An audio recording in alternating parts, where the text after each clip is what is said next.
Благодарам, подпредседателя. Почитувани колеги, почитувана македонска јавност. Почитуван министер, вашиот колега, кога разговаравме за кризната состојба во здравството, не одговори. Еве вас директно ќе ве прашам. Кажете ми по кој член од Законот за управување со кризи и Уставот се повикувате за да се прогласи оваа кризна состојба за време трајање од 6 месеци. Кажете ми на што тоа се повикувате. Се извинувам, стопирате го време. Пратениците да седнат на своји места.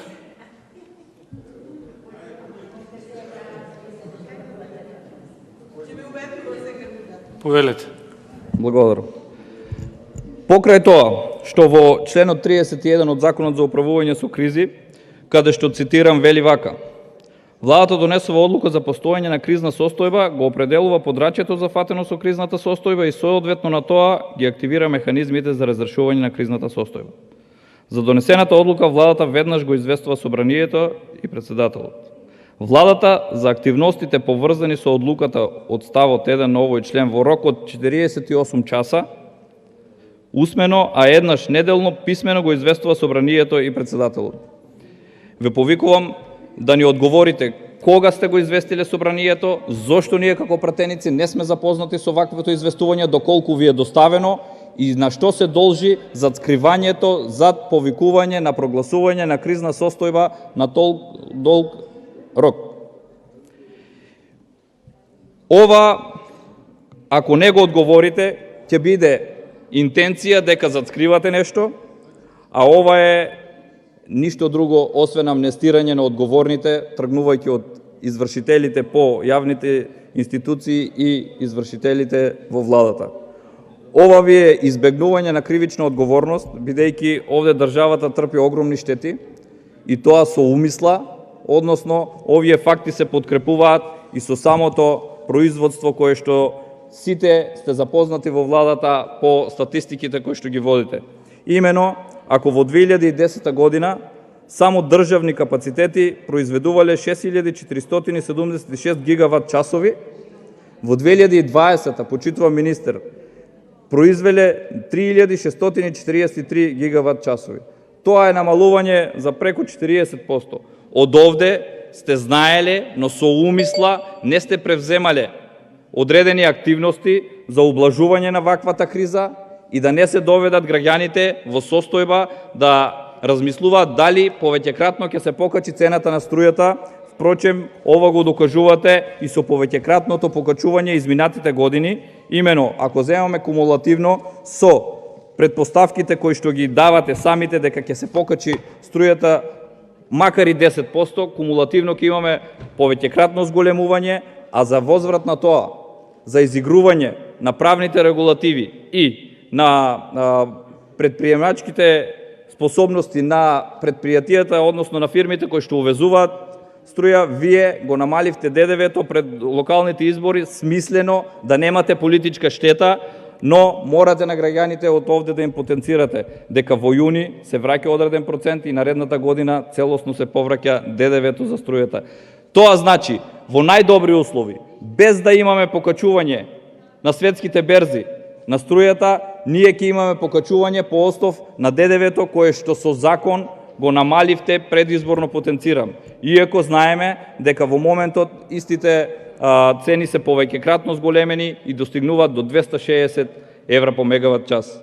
А изјавата на председателот на регулаторна комисија, сакајки да ги изманипулира со извртување на зборовите и пермутација на бројките, да ги изманипулира граѓаните, тврди дека во наредната година ќе имало драстично намалување на цените. Да, но треба да ги земаме параметрите од кои цени. Ако зборуваме за цени од 260 евра по мегават час, ќе се намалеле на 120 евра по мегават час. Но тоа е повторно 3 пати зголемување од цената која што сме ја имале пред една година. Затоа граѓаните мора да ги знаат овие факти и мораме да имаме колосек на каде се движиме во однос на енергетските ресурси со кои што располагаме. Истите овие факти кои што вие вешто ги манипулирате и извртувате бројките, се со цел манипулација, ги покажуваат вашите статистички податоци. Имено непосредно пред самото објавување на повикот за набавка на снабдување на домакинствата на електрична енергија за 2022 година од универзалните снабдувачи, државното ЕСМ ниту не се пријави. Затоа повторно објавувате повик, бидејќи согласно закон сте свесни дека 60% од потребите на домакинствата имаме обврска како држава преку ЕСМ да ги обезбедува истата и да ги дава на ЕВН. Меѓутоа, во изминатите години овој процент се движеше некаде и до 95% од потребите на домакинствата да бидат задоволени токму од државните компании, со што се одржуваше одредена нивелирана цена на електричната енергија. Затоа, уште еднаш ве повикувам да потенцирате на што се повикувате, како сметате дека ќе ги дадете извештаите кои што не се доставени до денес, за да знаеме каде се трошат овие средства кои што впрочем ги вбризгувате и барате со оваа кризна состојба да се вбризгат во енергетските компании под државна капа. Да, определивте околу 65 милиони евра, но да не заборавиме дека 30 милиони евра се искористија само за 17 дена. И дополнително оние пенали кои што треба да ги плаќаме како држава за повлекување на енергија. Затоа од овде имаме смислено сценарио на испумпување на државни пари со високи бројки.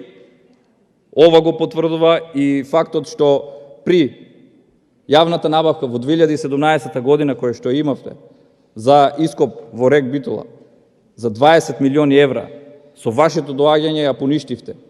Зошто? За да можете за возврат на тоа, на оние 20 милиони евра, кои што требаше дополнително со сите други пропратни трошоци, да стигнат некаде од 25 до 30 милиони, вие за истата основна функција, за истите извршени работи, исплативте 93 милиони евра на блиски фирми до ваши функционери, со тоа го уштетивте буџетот за преку 70 милиони евра.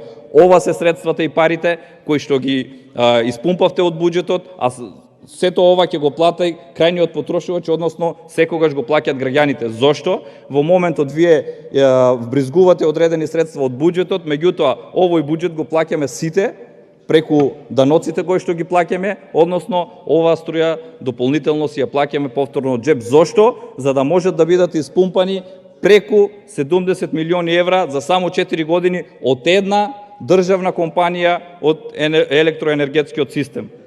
Дополнително на загубите кои што ги имате направено во последните години, овие суми се драстично големи и затоа сакам да потенцирам дека станува збор за организиран грабеж кој што е од високи размери и за ова уште еднаш ви потенцирам. Постои одговорност, односно постои член на кој што вие ревносно се повикувате кога прогонувате политички одредени функционери, меѓутоа знаете дека членот 353 ставот 5 на кој што вие повторно ќе кажам сте многу горди, исто така се применува и во вакви случаи, каде што имаме смислено сценарио на испумпување на пари, односно злоупотреба на службената положба и овластување од страна на функционерите кои што ги водат овие компании и извршната власт. Овде немојте да се залажувате дека ќе дојде до застарување или слични работи. Зошто? Бидејќи таму е предвидено дека казната затвор ќе биде над 5 години, а тоа значи дека може да биде и 15. Значи многу се драстично големи роковите и на релативна и на апсолутна застареност на ваквите кривични дела. Затоа од овде ви потенцирам да не се залажувате дека ќе доведете до застарување на вакви осмислени сценарија за кривични дела кои што самите ги планирате и смислено ги осмислувате така да во нужност, кога граѓаните се најранливи и кога истите се засегнати дека нема да имат доволно електрична енергија, ги занемаруваат овие факти на кои што вие печалите на нивниот грб. Затоа ќе ви дадам уште еден совет.